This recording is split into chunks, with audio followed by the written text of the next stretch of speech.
Número 18. Narradores de historias. En esta imagen podemos observar que Ana y Pablo están proyectando imágenes en la pared de su casa. Aquí nos preguntan, ¿crees que una imagen puede contar una historia?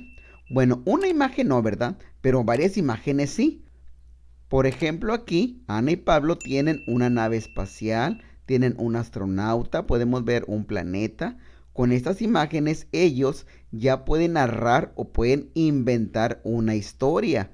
Recuerden que nosotros como niños tenemos mucha imaginación y podemos narrar una y mil historias. Si tuvieras que contar una historia mediante una imagen, ¿qué características tendría esa imagen? ¿Cómo la presentarías a tus conocidos? Vamos a partir de esta que ya tenemos aquí. Ahora imagínense que en lugar de un niño que está aquí, que es el astronauta, sea un marciano. En lugar de ser una nave espacial, podemos poner un platillo volador. Como les digo, ustedes como niños tienen mucha imaginación y lo pueden hacer de esa forma. Pueden poner un marciano, un platillo volador, pueden poner las estrellas y con eso ustedes ya le pueden contar una historia a sus amiguitos o a sus compañeros. Recordemos que el cuento tiene diferentes partes, tiene un inicio. En el inicio es el comienzo de la historia y ahí se van a presentar los personajes y de qué se va a tratar ese cuento. También te dice en qué lugar se va a desarrollar, por ejemplo, si es en el espacio, en el bosque o en un castillo. Enseguida tiene el desarrollo. En el desarrollo se van a explicar los acontecimientos por los cuales van a pasar los personajes. Y por último tiene el desenlace, que es la parte más bonita e importante, porque tiene el clímax de la historia. Número 1. Completa la ficha haciendo una paráfrasis con información del cuento. O sea que con esta información que tú tienes aquí, lo vas a hacer con tus propias palabras, pero sin salirte de la idea principal. Tema, el cuento. Definición, o sea, para ti, ¿qué es el cuento? Un cuento es un tipo de narración generalmente breve, basado en hechos reales o ficticios, en la cual un grupo de personajes desarrollan una trama, o sea, desarrollan una historia. La estructura del cuento, ¿cuál es? La estructura es el inicio. En el inicio se dan a conocer a los personajes y el lugar donde se va a desarrollar la historia. Enseguida tiene el desarrollo. En el desarrollo vamos a ver la explicación y el planteamiento del conflicto. En el desenlace vamos a ver la parte más emocionante y la solución del conflicto. Aquí nos dicen que hay distintos subgéneros de cuentos. Tenemos cuentos realistas. Es una narración que busca reflejar la realidad. Sus personajes tienen características humanas y los lugares donde se desarrolla la historia tienen elementos reales. Enseguida tenemos el cuento fantástico.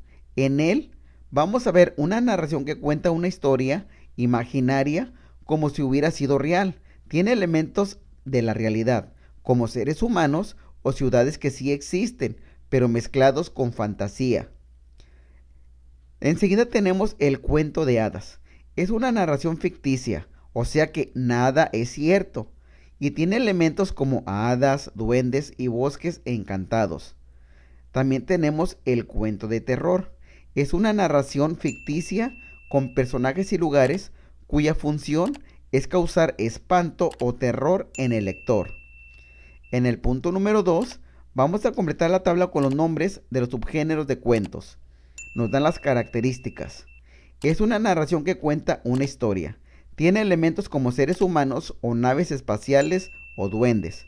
Este va a ser un cuento fantástico o cuento de fantasía. Narración que refleja la veracidad. Sus personajes son parecidos a los humanos y los lugares tienen elementos reales. Este va a ser un cuento realista. Número 3.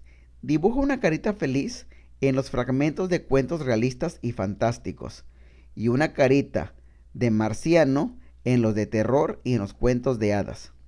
El primero le vamos a poner un marciano y al tercero también, porque el primero dice, el pequeño duende se acercó a la cueva. Habla de duendes. Como es de duendes, vamos a poner cara de marciano. Aquí es uno de terror porque dice, la casa crujía a cada paso que Jorge daba. Si se fijan, es un cuento de terror. Por eso también le ponemos una carita de marciano. El segundo y el cuarto son caritas felices, porque dice, caminé con mis padres, estábamos tristes. Como pueden darse cuenta, este es un cuento real. El último dice, la lluvia duró meses, pronto las calles se inundaron y no tuvimos más remedio que irnos a las montañas. Aquí es un cuento realista.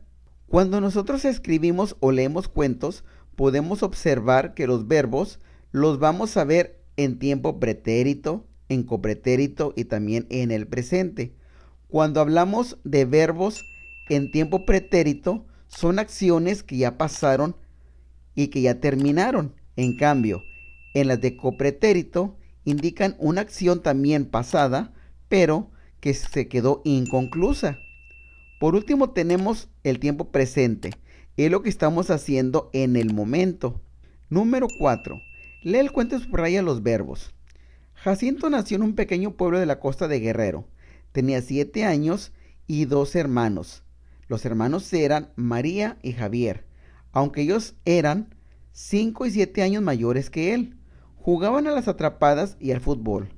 Cuando Javier migró a Chilpancingo, Jacinto se sintió triste, pensó que su familia se hacía chiquita, pero aún estaban sus padres y María, y Javier los visitaba una vez al mes. En una de sus visitas, Javier le llevó un regalo. Toma, le dijo.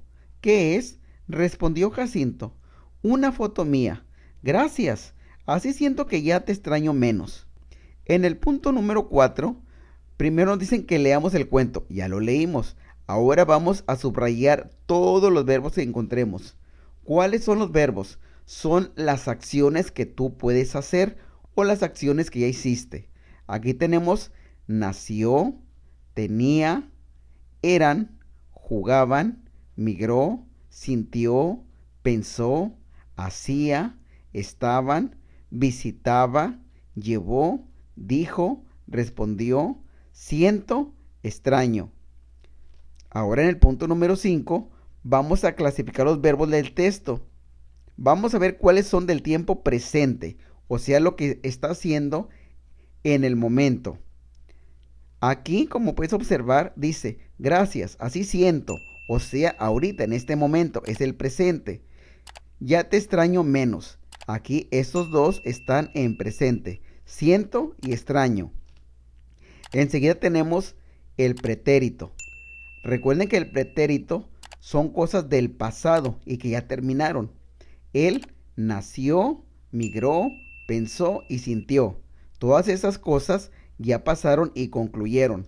Por último tenemos el copretérito. Tenemos jugaban, estaban, visitaban. Cuando nosotros queremos escribir un cuento, debemos de hacer una planeación. En la planeación, primero tenemos que hacer una definición del cuento. En la definición, vamos a definir la historia por contar. Puede estar basada en la realidad o en la ficción. Luego se diseñan los personajes y se define el lugar o lugares donde se va a desarrollar la historia. Enseguida tenemos la preescritura. En esta parte vamos a organizar la información mediante un planeador u organizador. En este vamos a detallar la trama, los personajes y el lugar. Por último vamos a hacer la escritura, o sea que vamos a escribir el primer borrador. Vamos a tomar en cuenta el organizador que teníamos en la parte anterior y vamos a revisar todos los errores que tengamos para corregirlos. Punto número 7. Completa el planeador de un cuento que quieras escribir. Miren, yo aquí les puse este cuento. Vamos a imaginar que la persona que escribió el de Pinocho lo hizo de esta forma. Puso tipo de cuento fantástico, porque es de fantasía. Enseguida escribió los personajes: Pinocho, Gepetto, Pepe Grillo, Fígaro, Cleo y el Hada Azul. El trama, o sea, de qué se va a tratar. Gepetto deseaba que Pinocho fuera su hijo y se convirtiera en un niño de verdad. El lugar, ¿cómo era el lugar? Era una región italiana de Toscana. Desarrollo. Un carpintero construye su marioneta de pino y un día se da cuenta que ésta empieza a hablar y a tener movimiento. Introducción. Gepetto era muy feliz haciendo juguetes de madera para los niños de su pueblo. Un día hizo una marioneta de madera de pino muy especial y decidió llamarla Pinocho. Desenlace, o sea, la terminación del cuento. Pinocho, cumplida su función heroica, se casa con Blancaflor y hereda la mitad del reino. Así como esta persona hizo el planeador, así lo van a hacer también ustedes. Aquí le van a poner si va a ser un cuento de fantasía, un cuento de hadas o un cuento realista. Van a escribir cuáles van a ser sus personajes, así como el trama, el lugar. Imagínense, por ejemplo, que ustedes van a hablar de un cuento de hadas. Aquí le ponen cuento de hadas, personajes. Le van a poner el nombre a esa hada. Vamos a suponer que la hada se llama Panchita. El personaje va a ser la hada Panchita, su novio Panchito, Juan, Hugo y Carla. Van a ser personajes. El trama. ¿De qué se va a tratar eso? Pues que la hada quería tener alas y no tenía. El lugar va a ser en el bosque o quizás va a ser en la selva, según el lugar donde van a ser. O quizás ustedes digan, no, va a ser un castillo. Bueno, aquí le van en un castillo. El desarrollo. Pues que una hada quiere tener unas alas y no las tiene y le pide a su novio que le ayude a conseguir unas. Introducción. Van a escribir una pequeña parte de lo que se va a tratar. Los novios se van al bosque y buscan amiguitos y esos amigos les ayudan a que tenga alas, por ejemplo, ¿verdad? Desenlace. Al final, la hada Panchita tiene sus alas y es muy feliz. Algo así como esto, ustedes van a escribir su planeador. Número 8. Escribe el borrador de tu cuento en tu cuaderno y complétalo con tu grupo. O sea, así como esto que les acabo de explicar. Número 9. Marca una palomita tu nivel de logro. Sé que es un cuento y sus subgéneros. Identifico el presente, pretérito y copretérito en la narración de un cuento. Planeo y organizo la estructura de un cuento. Si ya lo haces muy bien, vas a marcar las primeras casillas.